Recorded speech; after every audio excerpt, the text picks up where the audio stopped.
Powerless by Lauren Roberts, Chapter 1. Peyton.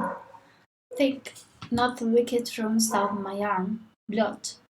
Funny, I don't remember the word nicked me with his sword before my first connected with his face. Despite being a flash, he apparently couldn't manage to move faster than my right hood to his jaw. The smell of soot set in my nose, forcing me to clench and grimy hand over it to stop a sneeze from slipping out. That wouldn't be a very pathetic way to get job. When I'm sure that my nose won't alert the Imperials lurking beneath where I'm hiding, I return my hand to the filthy walls my back is currently pressed against with my feet planted opposite me. After taking a deep breath that nearly has me choking on salt, I slowly begin my climb upwards once again. With thighs burning almost as much as my nose, I force my body to continue swimming while stiffening the sneeze. Climbing up a chimney isn't exactly how I thought I would be spending my evening. The small space has me sweating, swallowing my fears before climbing to the top of the crammer corridor, eager to replace a grimy gagged walls with a sultry night. When my head finally peeks over the top, I greedily gulch down the sticky hair, then clip out and over, immediately bombarded with a new commotion of smells far more unpleasant than the stench of soot clinging to my body, my clothes, my hair. Sweet fish spaces, and I'm quite certain some sort of bodily fluids blends to create the aroma that surrounds laudably.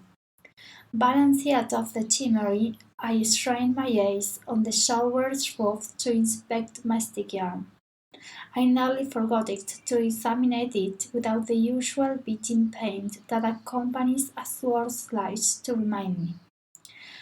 I bit off a strip of cloth from the sweaty tongue that clings to my body, dividing to the gash with it.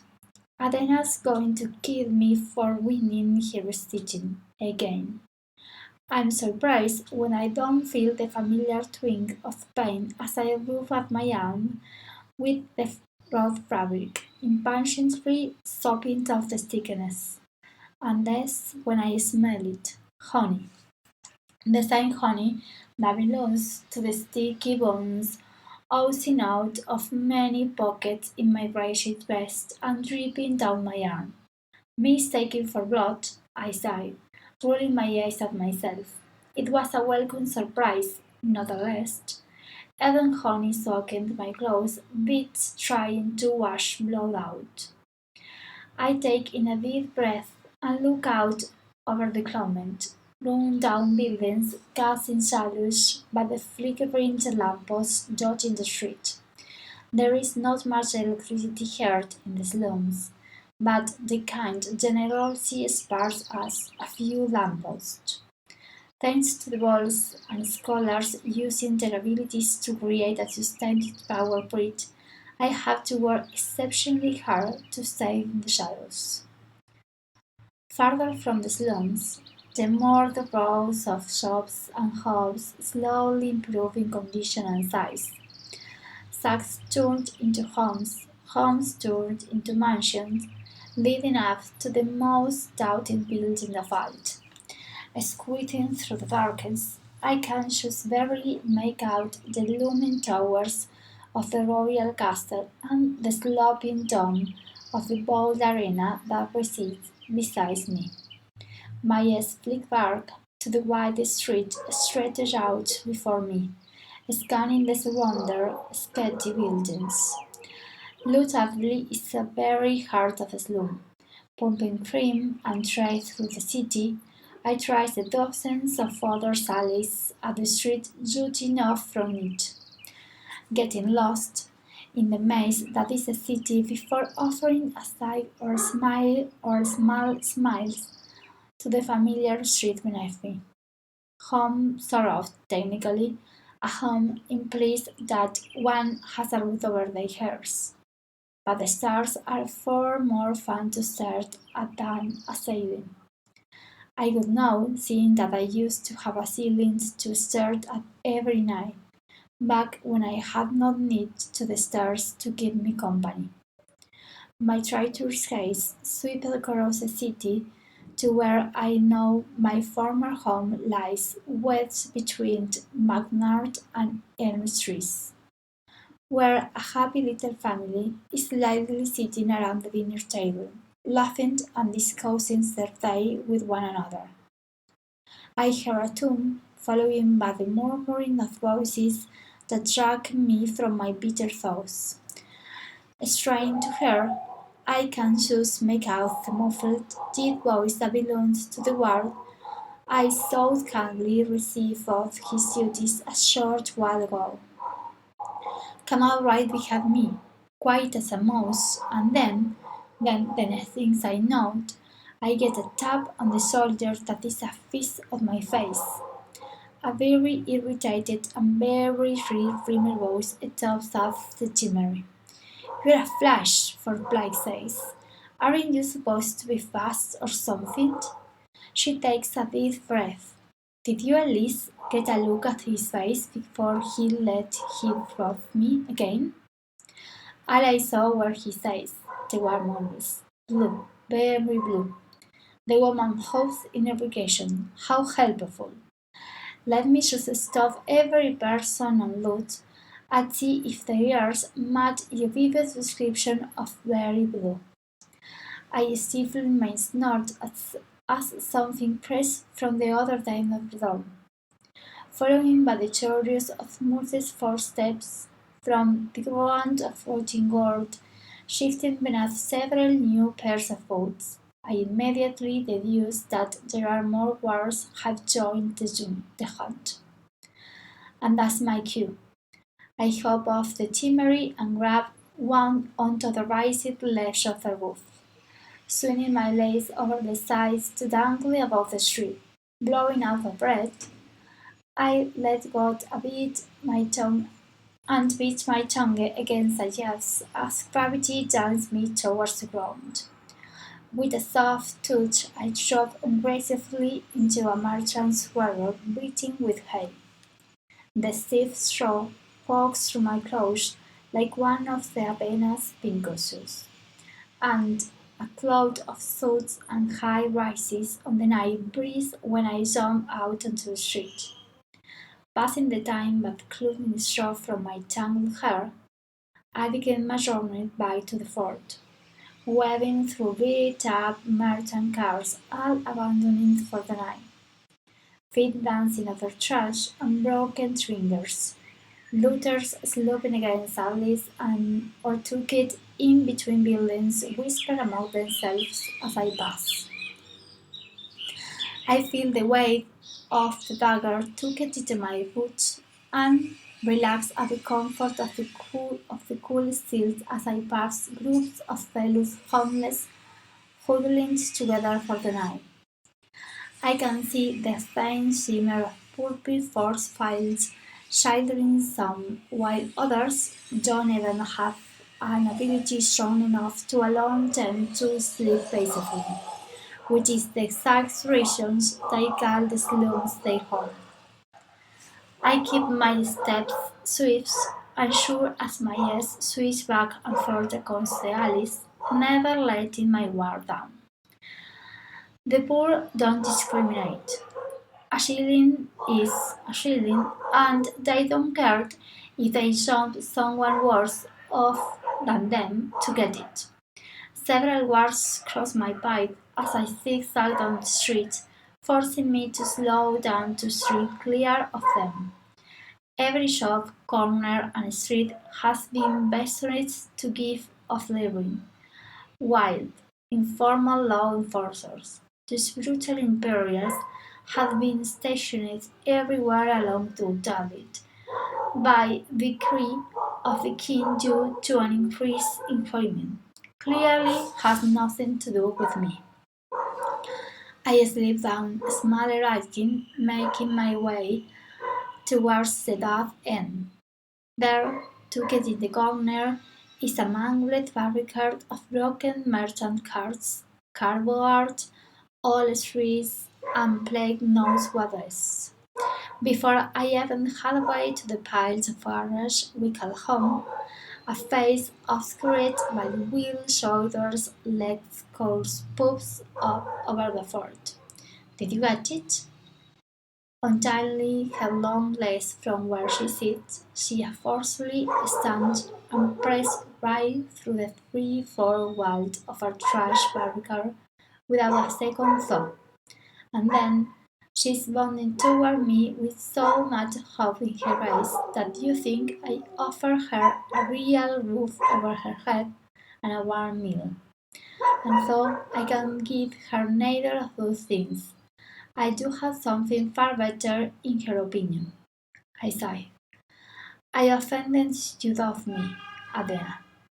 I thought you have a little more faith in my abilities after all these years. I sling my bag from the back and pull out the compressed bracelet from within, unable to suppress my smile as the looks of a weight settled on her face. She greedily claws the thing from my hands, running her fingers through the 4 folds of dragons, pecking out through the curly bands hanging in her hazel layers. She looked at me as though I should single-handedly irritated the plague rather than steal fabric from a woman not much better off than we are. Like I'm the hero and not the villain. And then a smiles could rival the sun over the searching desert. Hey, you and your sticky fingers were magic, you know that? She throws her arms around my neck, pulling me into a crushing embrace that causes more honey to oozes down to my vest and pull in my pockets. Speaking of sticky fingers, I peel myself from her hair to finish around in my copies. I received 6 smashed stick wounds, only slightly unappetizing with the hay now decorating them. Adena says goodbye at the side before snatches one from my hand, just as ready as she is as she did the fabric. She turns my beat and strides right back through our fort without a second thought, plopping herself out on the colorless rocks that laid on the inside of the barricade. She passed the spoils beside her extremely and unlikely hair. I ungracefully lay over the wall before I can take a seat. I bet Maria wasn't too happy about her shop being locked. Again. Poor thing, should really up her security. Adena says between bites, a crooked smile joining the crumbs of her face. Despite my robbing the woman at least once a month for the past several years, she is still unmanaged to conclude that I am a he. At least she is trying. Actually, I said with a shrug, she had 2 more Imperials stationed around her shop than normal.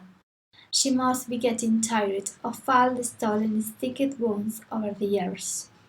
Arena narrows her gassy eyes at the signs of my smile. Thanks to Bragg, you didn't get caught, B. As soon as the familiar phrase slipped past her lips, my jaw seemed strictly while her fingers upon my bite. She visibly cringes her brow cleanly and throws clearly. Sorry, bad habit. My fingers drift to the thin rind on my tongue, spinning it immediately while I muster a wake smile. This topic is one of we typically try to avoid, so it's my fault that subject became totally awkward to speak of in the first place. All due to a moment of weakness that I wish I wasn't so relieved about. It's not the words that bother me, is the meaning behind them. She cuts in with a smile and a shocking, awkward innovation of my voice. I nearly choked in my life and a piece of sweet stuff. Are you quoting me, eh? By way of answer, she takes a bit of a sticky bone before clearly between mouthfuls. And it's not the plague that makes you sick, it's what came after. I nodded slowly, but absently, tracing the rook's warm pattern beneath us. The feeling familiar beneath my finger. The idea of thanking the plague that killed thousands of elands makes me lose my appetite for ever sticky worms. Thanking to the thing that caused so much pain and death and discrimination. But all anyone cares about now is who the plague didn't kill.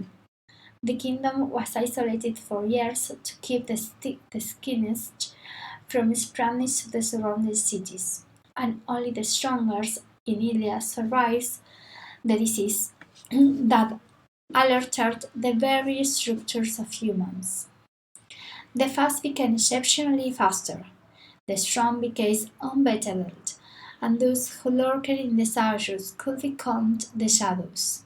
Dozens of supernatural ability we bestowed upon aliens alone, all varying in strange purposes and powers, gifts given as rewards for surviving.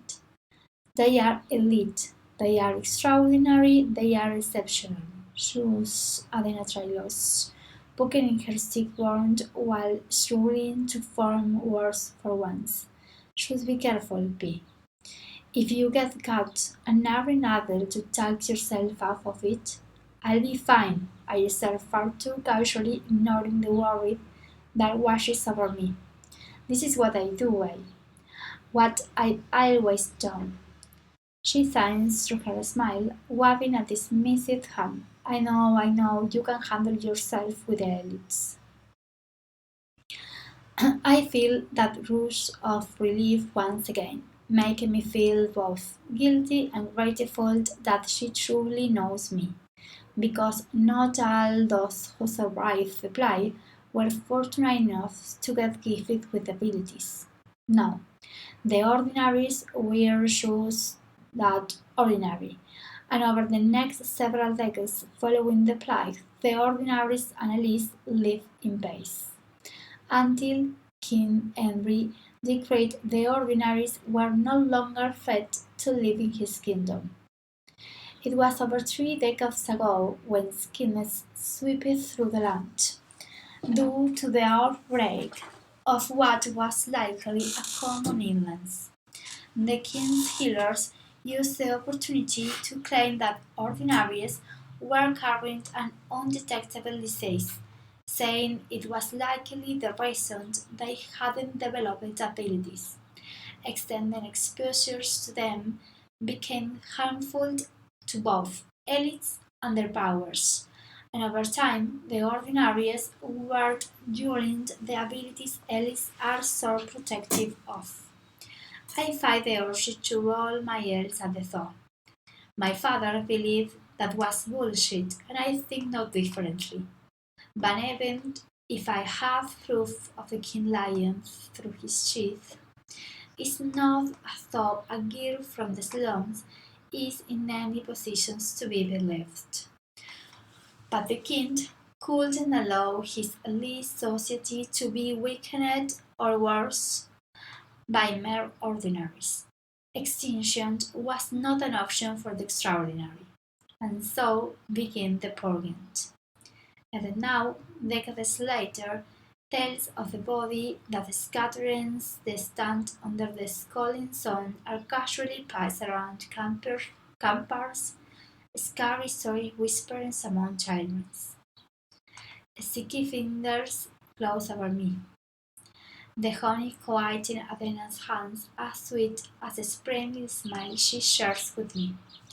My secret is studied in the glint of her eyes, in the loyalty leaning her expressions. I spent so much of my life resigned to the fact that nothing would ever be real. Every friendship fails, every kindness calculated. Had your feelings, had your fear, and most importantly, hide behind your facade. No one can know, partly, choose no one and nothing but your instinct. My father's gentle voice is oddly jarring in the echoes in my head, reminding me that every part of my life should be alive and the girl sitting before me should be as decisive as the rest of the kingdom. Selfishness only stole my sanity for a single night, but that was what it took for me to end the shirt the both of us. All right, enough talk of the plague, Alina says, cheerily scanning the alley before adding, and your situation. I don't bother stiffen my snort. It seems that 2 years haven't been enough time for you to practice subtlety. I doubt she ever heard me, thought she can focus on anything other than the fabric now bleeding between her fingers. With Hazel's scannage over sweetened supplies, Adina abandons our previous conversations to ramble about what pieces she'll be making with her new slick. Her warm brown hands dip through the strap of fabric in the fingerprints lamplight, beginning to fold edges, pin corners, prick fingers, curse reluctantly. We fell into the type of easy conversation that only comes after spending years survivors on the street, making it easy to interpret Adina's garbled words around the pins pressed between her lips. I roll over, finally feeling quiet as I watch her steady fingers and foreign road to engross with her word sleep. A strong blind is my side has me dropping eyes fly opened. Drowners forgotten, the shattered stone jutting up to the alley front has me groanly grooming. Mark my words, I'm going to steal a coat one day. Arena rolled her eyes at me, just as she does every night. I make the same empty promise. I believe in what I feel when I feel it be. She sings songs. I rolled over about a dozen times before a scattered by laughed, blanket colonized with my head. If you don't wake your screaming, I swear I'll saw you to the bloody ground. Arena says, with the sweetness of a sticky bond. I believe when I feel it,